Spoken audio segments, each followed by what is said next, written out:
Good afternoon and welcome back to Trade Talks. I'm your host, Jill Malandrino, Global Markets Reporter at Nasdaq. We've been coming to you live for quadruple witching options expiration at the Nasdaq PHLX options trading floor. Joining me this segment is Doug Grimm, who's the Senior Investment Strategist over at Vanguard. Thank you very much for joining us on the floor today. And so you are an expert in factor-based investing. My question to you is: there's smart beta, strategic beta, smart alpha, all these different terms all these different terms that are out there. Yeah. So explain to us what factor-based investing is and what it's not. Yeah, absolutely. So let's start with what a factor is, just in general, like dictionary terms, right?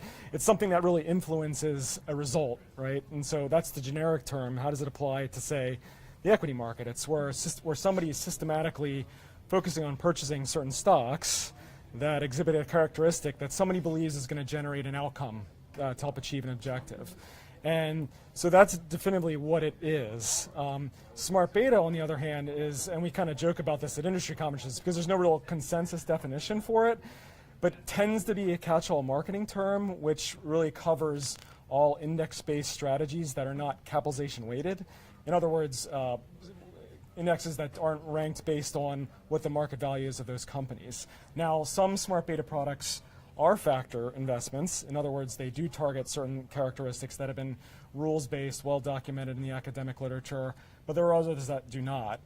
Then if you flip back to the factor side, not all of them are necessarily index-based. Like for instance, Vanguard recently launched a suite of factor products, and they're intentionally not tracking an index for a variety of reasons. So there's a big difference. So back to that actively managed factor-based ETF sleeve that you guys had just launched. How do you see investors using equity factory-based products with Vanguard products in particular? Right, yeah. It's a big question with advisors and with individual investors. And there's a number of uses.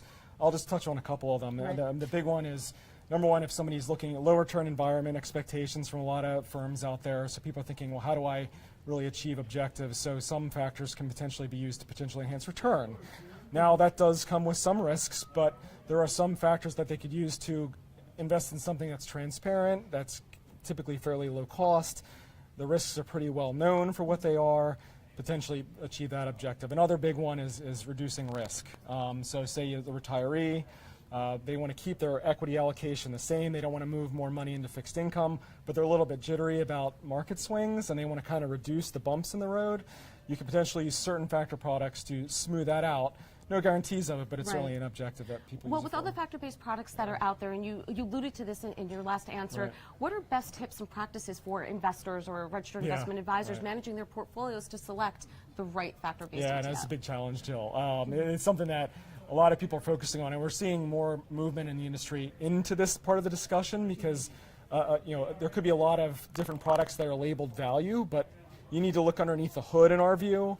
So a lot of them are index-based, but there's a lot of active decisions that go into the design of the indexes for those products, and which can generate different outcomes for investors.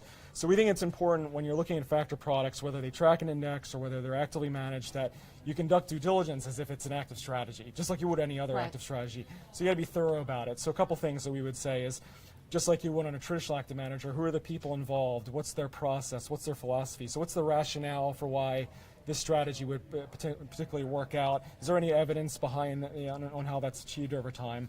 So those are important things. You certainly want to look at how's the portfolio constructed. Is it, some of them are factor weighted and some of them are cap weighted that's linked to the factor. So you want to make sure and ask the investment provider, like, why is it designed in a way, and what's the rationale for those?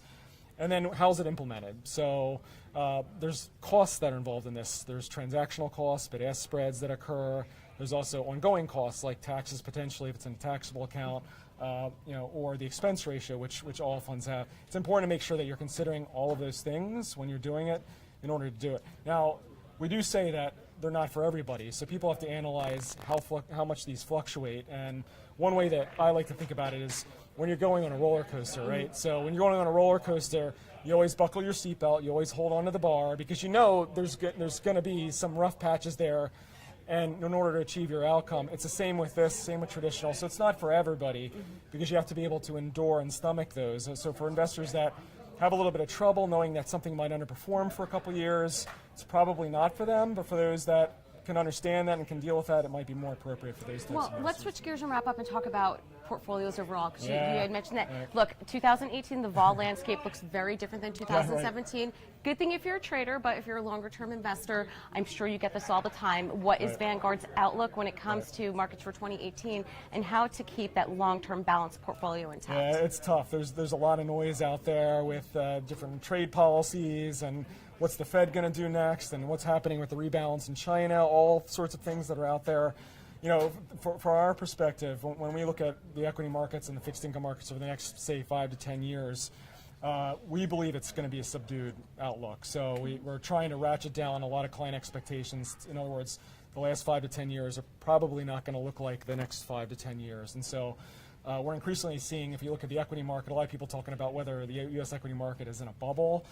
We don't buy into that per se. We do think equity valuations are stretched, but if you adjust for interest rates and inflation, which is something that we've really been advocating, not a lot of folks out there do that.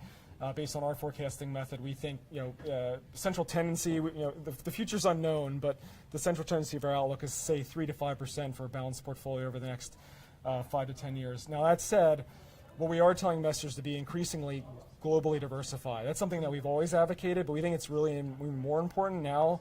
If you look at the difference between return forecasts for those different markets, both developed and international, but then also just thinking about there's just wild uncertainty in a lot of places, and it's really hard to predict what's going to happen next. So we want people to do that. We also want them to think about cost. Vanguard's always a firm believer in cost, particularly if there are low return expectations. The costs can be really important for somebody.